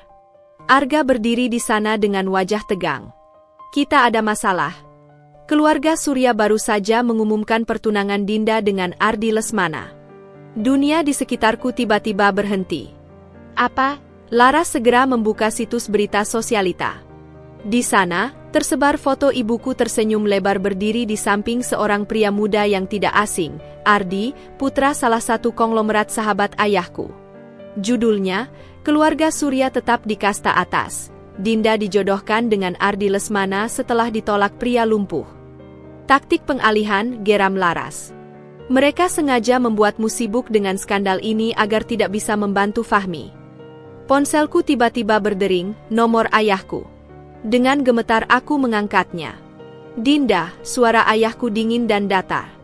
Kau punya 1 jam untuk pulang ke rumah dan menghadiri konferensi pers pertunanganmu. Jika tidak, apa yang akan ayah lakukan? Tantangku, suaraku lebih berani dari yang kurasakan. Aku akan memastikan tidak ada rumah sakit di Indonesia yang mau menerima ibumu lagi. Nafasku tercekat. Ibu menderita diabetes kronis dan membutuhkan perawatan khusus. Ini tamparan rendah, bahkan untuk standar ayah. Laras merenggut ponsel dari tanganku. Bapak Surya, ini Laras Haris. Jika Bapak menyentuh satu helai rambut pun di kepala Dinda, saya jamin portofolio investasi Bapak di sektor properti akan hancur dalam seminggu. Dia menutup telepon sebelum ayahku sempat membalas. Kau tidak usah pulang, katanya padaku tegas. Tapi aku sudah mengambil jaket. Aku harus pergi. Ini bukan hanya tentang ibuku, jika aku tidak muncul, mereka akan mencurigai sesuatu dan mungkin mengganggu rencana penyelamatan Fahmi. Arga menggeleng. Terlalu berisiko. Begitu kau masuk ke rumah itu, mereka tidak akan membiarkanmu keluar lagi. Tidak jika kita punya rencana, balasku, otakku bekerja cepat. Aku akan pulang, ikuti acara pertunangan itu, tapi... Aku melihat jam. Prosedur Fahmi baru mulai jam 1 siang kan? Artinya kita punya waktu sampai jam 11 untuk menyelamatkannya sebelum tim dokter intinya datang. Laras mengerutkan kening. Jadi maksudmu? Selundupkan aku ke rumah sakit sebagai bagian dari timmu, pintaku pada Arga. Aku satu-satunya yang bisa mengenali jika Fahmi sudah mulai kehilangan dirinya. Arga bertukar pandang dengan Laras. Itu gila. Tapi mungkin bisa bekerja. Laras menghela napas panjang. Baik. Tapi kau harus muncul dulu di acara pertunangan itu untuk mengalihkan perhatian. Kita butuh waktu sampai pukul 10 untuk mempersiapkan semuanya. Dia meraih tanganku. Dengar baik-baik, Dinda. Kau punya 1 jam di acara itu. Jam 9.15 akan ada gangguan listrik di rumahmu. Saat itulah kau harus kabur melalui taman belakang, tim kami sudah menunggu di sana. Aku mengangguk, mulutku terasa kering. Dan jika aku tidak bisa kabur? Kami akan menerobos masuk, jawab Arga singkat. Tapi itu berarti pertempuran terbuka dengan keluargamu sendiri. Dengan jantung berdebar kencang, aku menaiki mobil yang disiapkan Laras. Dalam perjalanan ke rumah orang tuaku, aku mencoba menyusun alasan untuk Ardi, pria yang tidak bersalah dalam semua ini. Rumah besar keluarga Surya sudah dipenuhi mobil-mobil mewah ketika aku tiba. Lampu sorot dan kamera wartawan menyambut di depan gerbang. Aku menarik napas dalam-dalam sebelum melangkah keluar, memaksakan senyum palsu untuk foto-foto yang langsung berkilatan mengarah padaku. Di dalam, ibuku langsung menyambut dengan pelukan erat yang palsu. Akhirnya kau pulang juga, bisiknya di telingaku. Jangan coba-coba mempermalukan kita lagi. Ayahku berdiri di samping Ardi dan keluarganya, wajahnya dingin seperti batu. Ardi sendiri terlihat tidak nyaman, dia mungkin juga dipaksa dalam skenario ini. Kita akan umumkan pertunanganmu dalam 30 menit, kata ayahku padaku. Sampai saat itu, kau akan tetap di kamarmu dengan penjaga. Aku dibawa ke atas oleh 2 pengawal baru yang tidak kukenal. Kamarku yang dulu nyaman sekarang terasa seperti sel penjara. Dari jendela, aku bisa melihat 2 orang berjaga di taman belakang. Jam di dinding menunjukkan pukul 8.45. 30 menit lagi sebelum rencana kami dimulai. Aku duduk di tempat tidur, meremas-remas jemariku yang dingin. Di satu sisi, ada Fahmi yang mungkin sedang ketakutan di suatu tempat, menjalani prosedur mengerikan untuk menghapus ingatannya. Di sisi lain, ada Ardi yang tidak bersalah dan ibuku yang sakit. Ponselku bergetar diam-diam, pesan dari Laras, semua siap. Gangguan listrik akan maju 10 menit. Bersiaplah. Aku berdiri, menatap bayanganku di cermin. Wajah yang kulihat bukan lagi Dinda Surya yang penurut. Ini adalah wajah seorang wanita yang siap berperang, untuk orang yang dicintainya, untuk kebenaran, dan untuk masa depannya sendiri. Ketika lampu tiba-tiba padam dan teriakan panik terdengar dari bawah, aku sudah berdiri di depan jendela, siap melompat ke dalam kegelapan yang mungkin akan membawaku pada Fahmi, atau justru menjerumuskanku lebih dalam ke dalam bahaya yang tak terbayangkan. Tapi satu hal yang pasti, aku tidak akan membiarkan siapapun, baik orang tuaku maupun Clarissa, mengendalikan hidupku lagi. Kegelapan total menyelimuti rumah megah keluarga Surya ketika sistem listrik utama padam. Dari jendela kamarku, aku melihat para penjaga di taman belakang berteriak panik, senter-senter mereka menari-nari tak beraturan seperti kunang-kunang yang kebingungan. Jantungku berdegup kencang saat membuka jendela kamar mandi perlahan-lahan. Udara malam yang lembab menyergap kulitku ketika aku mulai memanjat turun melalui pipa air yang sudah kuhafal sejak kecil. Gaun formal yang dipaksakan ibuku kukenakan menyulitkan gerakanku, membuatku tersandung dan hampir terjatuh beberapa kali. Tepat saat kakiku menyentuh tanah basah, sebuah tangan kuat menangkap lenganku. Aku hampir berteriak sebelum menyadari itu adalah salah satu tim Arga, seorang wanita bertubuh atletis dengan wajah serius. Jangan bersuara, bisiknya sambil menarikku dengan cepat menuju pagar belakang. Mereka sudah menunggu. Kami merayap di antara semak-semak, menghindari sorotan senter para penjaga. Di balik pagar, sebuah van hitam tanpa plat nomor sudah menunggu dengan mesin menyala. Begitu pintu geser terbuka, aku melihat Laras dan Arga dengan wajah-wajah tegang. Masih sesuai rencana? Tanyaku sambil menarik napas pendek-pendek. Laras menganggak cepat sambil membanting peta digital di atas meja kecil di dalam van. Tim pertama sudah di posisi di sekitar rumah sakit.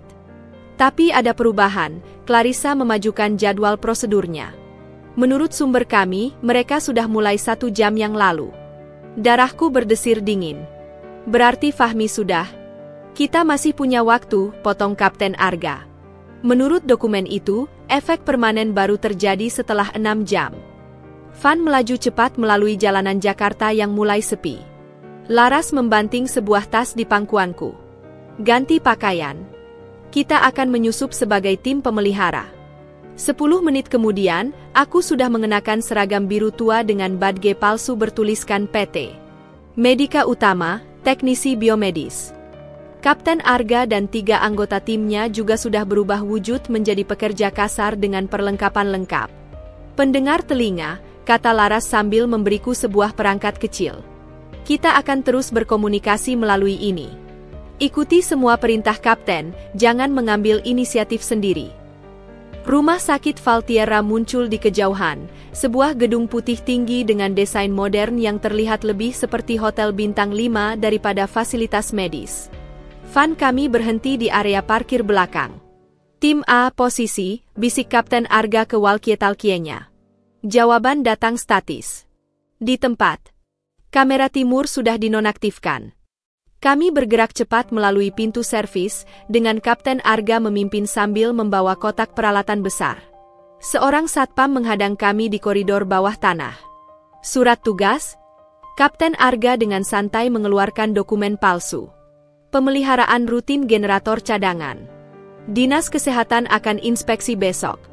Satpam itu mengangguk malas dan membiarkan kami lewat. Jantungku berdegup kencang ketika kami memasuki lift servis yang sempit. Lantai 3 basement, perintah Kapten. Ruangan isolasinya ada di ujung koridor barat, di balik pintu berkode merah. Lift bergerak turun perlahan, setiap detik terasa seperti siksaan. Ketika pintu terbuka, koridor steril dengan lampu neon menyambut kami. Bau disinfektan kuat menusuk hidung. Kami berpura-pura memeriksa panel-panel listrik di dinding sambil bergerak perlahan ke arah ruang isolasi. 2 orang berjas putih berdiri di depan pintu merah itu, wajah mereka waspada. Plan B, bisik Kapten tiba-tiba. 2 anggota timnya segera berpura-pura bertengkar tentang sesuatu, suara mereka semakin keras sampai menarik perhatian para penjaga. Saat mereka pergi memeriksa keributan itu, Kapten Arga dan aku menyelinap ke pintu merah. Kartu akses palsu bekerja. Pintu terbuka dengan desis pelan. Ruangan di dalamnya membuat darahku membeku. Fahmi terbaring di sebuah tempat tidur khusus, kepalanya dikelilingi oleh perangkat elektroda, selang infus menancap di kedua lengannya. Seorang dokter dan 2 perawat sedang sibuk memantau layar-layar komputer yang menampilkan gelombang otaknya. Yang paling mengerikan adalah Clarissa. Dia berdiri di samping Fahmi, memegang tangannya yang lemas sambil terus berbisik sesuatu ke telinganya. Fase kedua baru mulai, bisik Kapten Arga sambil mengeluarkan pistol kecil dari balik seragamnya. Kita harus bergerak sekarang. Tapi sebelum sempat kami melangkah, Clarissa tiba-tiba menoleh ke arah pintu, seolah merasakan kehadiran kami. Matanya yang hitam melebar ketika melihatku. Tahan mereka! Teriaknya pada dokter itu. Semuanya terjadi begitu cepat. Kapten Arga melompat ke depan sambil mengarahkan pistolnya. Suara tembakan memecah kesunyian ruangan itu. Dokter itu terjatuh sambil memegangi bahunya yang berdarah. Aku berlari ke arah Fahmi, mendorong Clarissa dengan sekuat tenaga. Wanita itu menjerit dan mencakar wajahku, tapi aku tidak peduli. Semua yang kupikirkan adalah Fahmi yang terbaring tak berdaya. Dinda, bisiknya lemah, matanya setengah sadar. Kau tidak seharusnya datang. Clarissa tertawa histeris sambil meraih sesuatu dari meja, sebuah pistol kecil. Sudah kubilang dia milikku. Tapi sebelum sempat dia menembak, Laras tiba-tiba muncul dari pintu lain, melompat ke arah Clarissa dan menjatuhkannya ke lantai. Kedua wanita itu bergulat sementara aku dengan gemetar mencoba melepaskan elektroda dari kepala Fahmi. Kita harus pergi sekarang, teriak Kapten Arga sambil menarikku. Dengan bantuannya, kami mengangkat Fahmi yang masih lemah ke kursi roda darurat. Di belakang kami, Laras masih berusaha melumpuhkan Clarissa yang terus mengamuk seperti orang kesurupan. "Laras, ayo!" teriakku. Dia melirik ke arah kami, lalu tiba-tiba tersenyum, senyum sedih yang membuat hatiku terasa hancur. "Pergi. Aku akan menahan mereka." Kapten Arga tidak membuang waktu. Dia mendorong kursi roda Fahmi dengan kencang keluar dari ruangan, sementara aku berlari di sampingnya. Suara tembakan lagi terdengar dari belakang, diikuti jeritan Clarissa yang penuh kemarahan. Lift service masih terbuka ketika kami mencapainya. Begitu pintu tertutup, aku melihat Fahmi perlahan membuka matanya. Kau datang," bisiknya dengan suara serak. Air mataku jatuh ke wajahnya. "Tentu saja aku datang." Dia mencoba tersenyum, tapi tiba-tiba tubuhnya kejang-kejang. Monitor kecil di kursi rodanya menunjukkan detak jantungnya tidak teratur. "Obatnya masih bekerja," geram Kapten Arga. "Kita harus segera memberinya penawar." Van masih menunggu di tempat semula. Begitu kami masuk, tim medis yang sudah disiapkan segera mengambil alih Fahmi. Aku terduduk lemas di bangku, baru menyadari bahwa bajuku basah oleh darah, entah milikku atau orang lain. "Laras?" tanyaku pada Kapten Arga. Wajahnya berkerut. Tim penyelamat sudah diarahkan ke sana. Mobil melaju kencang meninggalkan kompleks rumah sakit. Di belakang kami, sirene mulai berbunyi. Tapi yang kudengar hanyalah suara Fahmi yang perlahan mulai stabil berkat penawar yang disuntikkan dokter. "Andika." Mataku terasa berat ketika kelelahan dan adrenalin mulai memudar. Tapi sebelum benar-benar tertidur, aku merasakan sentuhan lembut di tanganku. Fahmi, dengan susah payah menjalin jarinya di antara jemariku. "Terima kasih," bisiknya dengan suara yang masih lemah tapi jelas. Aku menekan tangannya erat-erat, menyadari bahwa perjalanan kami belum benar-benar berakhir. Masih ada dendam keluarga, masih ada Clarissa yang mungkin lolos, masih ada pertanyaan tentang ingatan Fahmi yang mungkin sudah terganggu. Tapi untuk saat ini, di dalam van yang melaju cepat menuju tempat persembunyian rahasia, satu hal yang pasti, kami berhasil lolos. Dan selama kami bersama, apapun yang terjadi selanjutnya, kami akan menghadapinya sebagai satu tim. Bukan sebagai Dinda dan Fahmi, tapi sebagai kita. Sebuah konsep yang 5 tahun lalu tidak mungkin, tapi sekarang menjadi satu-satunya hal yang nyata. Van menghilang dalam gelapnya malam Jakarta, membawa kami menuju babak baru yang tidak pasti, tapi kali ini, kami tidak lagi sendirian. Van melaju kencang melalui jalanan Jakarta yang mulai sepi, membawa kami ke sebuah rumah aman di kawasan Puncak yang tidak tercatat dalam dokumen resmi manapun. Fahmi terbaring di atas tandu darurat, wajahnya pucat dan berkeringat, sementara tim medis darurat yang disiapkan Laras terus memantau tanda-tanda vitalnya. Denyut nadinya mulai stabil, lapor salah satu dokter setelah menyuntikkan dosis terakhir penawar. Tapi efek obat-obatan yang mereka berikan sangat kuat. Kita tidak akan tahu sejauh apa kerusakan kognitifnya sampai dia benar-benar siuman. Aku duduk di samping Fahmi, menggenggam tangannya yang dingin. Di luar jendela van, hujan mulai turun lagi, butir-butir air mengetuk kaca seperti irama jantungku yang tidak teratur. "Laras?"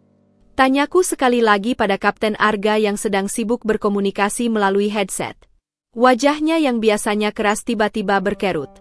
Tim penyelamat berhasil masuk, tapi Clarissa dan beberapa orangnya sudah kabur. "Laras," dia berhenti, menarik napas dalam-dalam. Laras tertembak. Dia dalam kondisi kritis. Dunia di sekitarku tiba-tiba berputar. "Tidak, tim medis sudah menanganinya. Sekarang kita fokus ke Fahmi dulu." Rumah aman itu ternyata sebuah villa tersembunyi di tengah perkebunan teh. Kami membawa Fahmi ke kamar yang sudah disiapkan dengan peralatan medis lengkap. Sepanjang malam aku berjaga di sampingnya, menatap setiap kedipan mata dan gerakan bibirnya yang kadang bergumam sesuatu yang tidak jelas. Ketika fajar menyingsing, jarinya tiba-tiba bergerak menggenggam tanganku. Dinda? Suaranya serak, matanya perlahan terbuka. Aku menahan isak. Aku di sini. Kamu aman sekarang. Dia memandangiku lama, lalu perlahan-lahan matanya berkeliling ruangan, seolah memastikan di mana dia berada. Clarissa? Kabur. Tapi dia tidak akan bisa menyentuhmu lagi. Dia menarik napas dalam-dalam. Aku ingat sesuatu, dia mencoba membunuhku karena aku tahu rahasianya. Dia bekerja untuk Valtierra sejak awal, dan pertunangan kami hanya kedok untuk menyusup ke perusahaan kami. Kapten Arga yang berdiri di pintu segera mendekat. Kau benar-benar ingat sekarang? Kita punya bukti sekarang. Ini bisa mengakhiri semuanya. Tapi Fahmi menggeleng. Tidak semudah itu. Stefan Valtierra punya koneksi sampai ke tingkat tertinggi. Kita butuh bukti yang tidak bisa mereka bantah. Pintu kamar tiba-tiba terbuka. Seorang anggota tim masuk dengan tergesa-gesa. Kapten, laras dia. Dadaiku sesak. Dia apa? Dia selamat. Dan dia membawa ini. Dia mengangkat sebuah tas kecil berisi flash disk dan dokumen-dokumen. Dia berhasil merampas ini dari Clarissa sebelum tertembak. Catatan transaksi rahasia antara Valtierra dan beberapa pejabat tinggi. Fahmi mencoba duduk, wajahnya berbinar. Itu yang kita butuhkan. 3 hari kemudian, sebuah gemparan besar mengguncang dunia bisnis Indonesia. Media massa ramai-ramai memberitakan penangkapan Stefan Valtierra dan beberapa pejabat terkait kasus suap dan percobaan pembunuhan.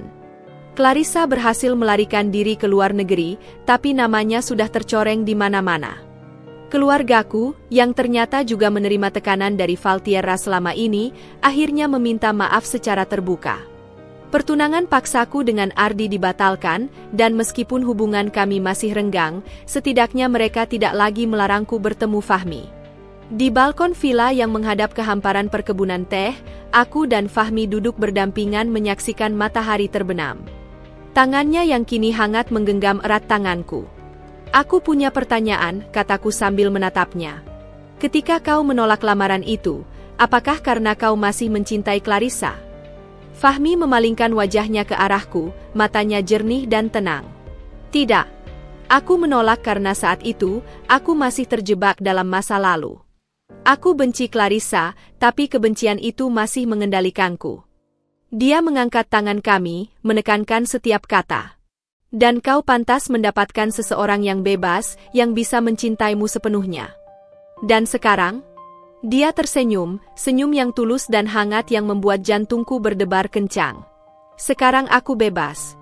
Aku sembuh, meskipun keadaanku masih begini, tapi aku sembuh belenggu masa lalu.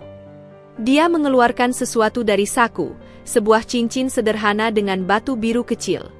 Aku tidak akan memaksamu. Tapi jika kau mau, aku tidak membiarkannya menyelesaikan kalimat. Bibirku sudah menyambut bibirnya dalam sebuah ciuman yang menegaskan apa yang sudah lama kupendam dalam hati. Kami mungkin memulai perjalanan ini sebagai orang-orang yang terpaksa dipertemukan, terluka oleh dendam keluarga dan masa lalu yang kelam. Tapi di akhir segala badai, kami menemukan sesuatu yang lebih kuat dari semua itu, cinta yang lahir dari pengertian, tumbuh dalam perjuangan, dan kokoh karena kebenaran yang tak lagi tersembunyi. Dan ketika matahari benar-benar tenggelam di balik pegunungan, menyisakan langit jingga yang memudar, aku tahu satu hal dengan pasti, ini bukan akhir. Ini adalah awal yang sesungguhnya.